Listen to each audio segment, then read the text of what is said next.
മെഹഫിൽ വേൾഡിലേക്ക് എല്ലാവർക്കും സ്വാഗതം. ഇന്ന് നമുക്ക് പെരി പെരി അൽഫാം എങ്ങനെ വളരെ ഈസി ആയിട്ട് തയ്യാറാക്കാമെന്ന് നോക്കാം.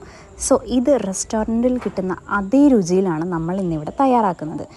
ആദ്യം നമുക്കിതിൻ്റെ മസാല ഒന്ന് റെഡിയാക്കിയെടുക്കാം. അതിനായി ഒരു ബൗളിൽ ഒരു 4-5 അല്ലെങ്കിൽ ഒരു 5-6 റെഡ് ചില്ലി അങ്ങോട്ട് എടുത്ത് അതിലേക്ക് നല്ല തിളച്ച വെള്ളം അങ്ങോട്ട് ഒഴിക്കുക. എന്നിട്ടത് സോക്ക് ചെയ്യാനായിട്ട് മാറ്റി വയ്ക്കുക. ഒരു 10 മിനിറ്റ് മതി ഇതൊന്ന് സോക്കാവാനായിട്ട്. ഇനി ഒരു ജാർ എടുക്കുക. അതിലേക്ക് ഈ നേരത്തെ സോക്ക് ചെയ്ത് വെച്ചിട്ടുള്ള എല്ലാ റെഡ് ചില്ലീസും ഇട്ട് കൊടുക്കുന്നുണ്ട്. ഇനി ഇതിലേക്ക് കുറച്ചധികം തന്നെ വെളുത്തുള്ളി എടുക്കുന്നുണ്ട്. അതും കൂടെ ആഡ് ചെയ്ത് കൊടുക്കുക.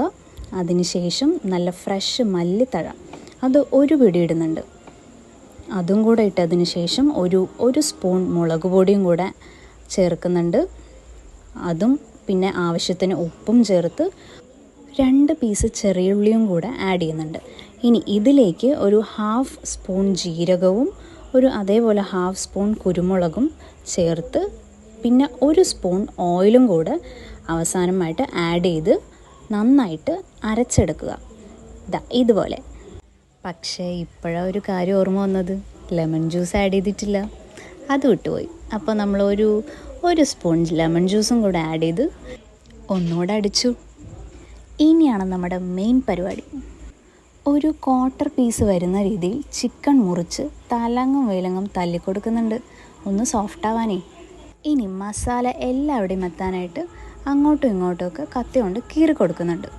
ഈ ഷേപ്പിലുള്ള പീസ് തന്നെ വേണമെന്നൊന്നും ഒരു നിർബന്ധമില്ല, നിങ്ങൾക്ക് ലെഗ് പീസും എടുക്കാം. പക്ഷേ എന്തൊക്കെ പറഞ്ഞാലും അൽഫാം ആണെങ്കിൽ ഈ പീസ് എടുക്കുന്നതായിരിക്കും നല്ലത്. ഇനി നമ്മൾ നേരത്തെ അരച്ചു വെച്ച ആ മസാല എടുത്ത് ഈ ഓരോ കഷ്ണങ്ങളിലേക്കും എല്ലാവിടെയും എത്തുന്ന രീതിയിൽ പുരട്ടി കൊടുക്കുക. ഇനിയാണ് ഇതിൻ്റെ മെയിൻ പരിപാടി. എന്താണെന്നല്ലേ, ചാർക്കോൾ സ്മോക്കിംഗ്. ഒന്നുമില്ല, ഒരു ചാർക്കോൾ എടുക്കുക, 1-2 ചാർക്കോൾ കഷ്ണം അങ്ങോട്ട് എടുക്കുക. അത് നന്നായിട്ട് കത്തി തീരുന്നവരെ കത്തിക്കുക. അതിലേക്ക് ഒരു സ്പൂൺ ഓയിലും കൂടെ ആഡ് ചെയ്ത് ആ പുക അങ്ങോട്ട് വരുമ്പോൾ അപ്പം അടച്ചു വയ്ക്കുക.